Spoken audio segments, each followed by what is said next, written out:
All right, so get this, you guys. Today's deep dive takes us back to Vienna, like way back to the 1840s. Go, okay. And I love it already. it's a story that's, I mean, it's kind of tragic, but it ends on a really like kind of a triumphant note.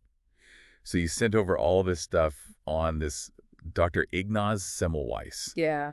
And he basically figures out hand washing, like before anybody even knew what a germ was. Right. And we've got like his whole scientific biography. We've got all these reviews of it. We've even got a peek at this like really cool copy from McGill University Library. It's amazing what you can find in libraries, isn't it? I know, seriously. You know what's really interesting about all these sources, though, is that they're not just some dusty old historical documents, right? They capture this huge moment in medical history, this like turning point in how we understand disease itself. Okay, so like for those of us who weren't around in the 1840s, Sure. paint the picture of Vienna 1840s. What's the deal? Okay, so imagine this childbirth, right? Probably the most natural process in the world, but it's like totally overshadowed by fear. Childbed fever was this mysterious illness that was just rampant in maternity wards. And the death rates were terrifyingly high, sometimes 10% or even higher. 10%? Are you kidding? No, I'm serious. And here's the thing. It was even worse in the clinics that were staffed by doctors and medical students. Wait, so you're saying 10% of women giving birth in these hospitals were dying? It could get that high. Yeah. It was a scary time to be in a maternity ward. That's horrifying. And they had no clue what was causing it. Nope. It was a complete mystery. And to make matters worse, the midwife-led clinics within the same hospital, they had way lower mortality rates. Oh, wait, really? Yeah, and that little detail, that right there, is what caught the eye of our boy Ignaz Semmelweis. Yeah, okay. He was a young doctor working at Vienna General Hospital, and he was just beside himself with grief over the number of women dying in his care. Man, that must have been so frustrating.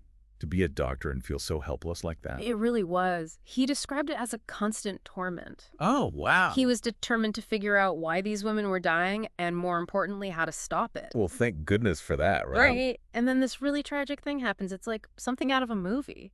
His friend and colleague, Jacob Kolechka. Oh, yeah, I read about this. Okay, so Kolechka, he's accidentally cut during an autopsy, and he ends up dying from an infection. Yeah, like a super bad infection. Exactly. And Semmelweis, he can't ignore how similar Kolechka's symptoms are to those of the women dying from childbed fever. The fever, the chills, the rapid decline, everything. It's like, bam, this is it. And that's when it hit him. Could the doctors be carrying something from the autopsy room to the maternity ward? I mean, this is revolutionary stuff. This is before germ theory, right? Oh, yeah. Way before. So he doesn't even know about bacteria or viruses? Nope. He called it cadaverous particles.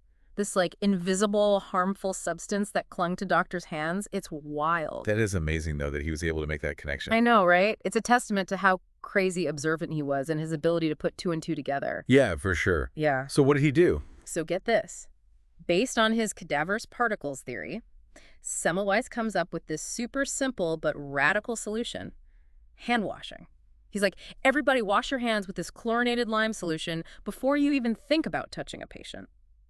Okay, but did it work? Dude, the results were unbelievable. No way. I'm serious. The mortality rates in his clinic, they just plummet. It was undeniable proof that his crazy idea actually held water. You'd think that'd be it, right? Like problem solved, everyone's happy. Oh, if only it were that easy. Here we go. This is where Semmelweis' story gets kind of heartbreaking. Well, wait a minute. His hand washing thing actually worked, but it sounds like things were about to get a whole lot worse for him. What happened? Okay, so picture this. Semmelweis has this amazing breakthrough, right? He's saving lives, but the medical community, they are not having it. Seriously. You'd think they'd be over the moon about it. You would, wouldn't you? It's hard to imagine. But his ideas, even with all the evidence to back them up, they just faced massive resistance. I don't get it. Why the pushback? Why wouldn't they at least listen? Well, for starters, the leading medical minds of the day, they believed in stuff like miasma, bad air. Yeah. And they thought illnesses came from imbalances in something called bodily humors. Crazy, right? So Semmelweis comes along and he's like, nah, guys, it's not bad air. It's just your dirty hands. Basically.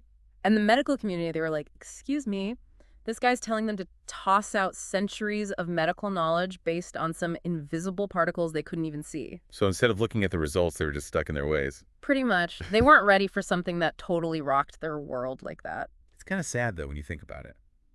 This guy figures out how to save lives, and they treat him like he's crazy. It gets worse. Some doctors were actually offended, like Semmelweis was accusing them of harming their patients. Are you serious? Oh, yeah. They ridiculed him, they attacked him personally, it got really ugly. He was basically ostracized by a huge chunk of the medical community. That's heartbreaking, all because he was trying to help people. And the saddest part is that this resistance, it had real-world consequences. What do you mean?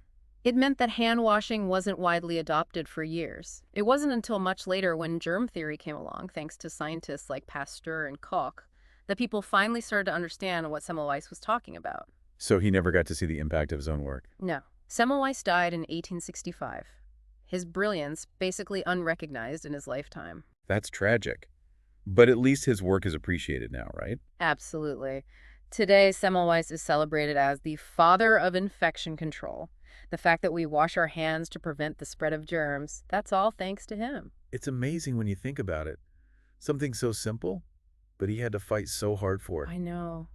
And it just goes to show you that progress isn't always a straight line. Sometimes it's messy, sometimes it's tragic, but it's always worth fighting for the truth. It really makes you wonder what incredible ideas are being ignored right now just because they challenge the way we think. That's a great question. And it's something that we should all be asking ourselves. It's kind of scary, right? Like, how many other Semmelweises are out there? Like people with world-changing ideas that are just getting shut down. Yeah, it makes you think, doesn't it? It's like that whole saying, it's easier to fool people than to convince them they've been fooled. Right. It's like Semmelweis was living proof of that. Except the stakes were way higher. Exactly. His story, it's like this giant warning sign that even the simplest solutions, they can be met with like total skepticism, even hostility if they shake things up too much. And that's not just in medicine, right? Nope. It's everywhere. Every field, every part of life. It's just human nature, I guess. Makes you wonder what we could accomplish if we were more open to new ideas, even if they sound a little out there. Imagine, right? Like, what if everyone had that same kind of curiosity and openness that Semmelweis had? Well, on that note, I think that's about all the time we have for today's deep dive into the world of Ignaz Semmelweis and, the surprisingly dramatic history of hand washing. This was great. Thanks for having me. Always a pleasure. But, hey, listeners, before you go, here's something to chew on. What's an idea in your world, your work, your life that seems obvious to you, but other people just aren't on board with yet? Maybe take a page from Semmelweis's book. Don't be afraid to question the status quo and fight for what you know is right, even when it's hard.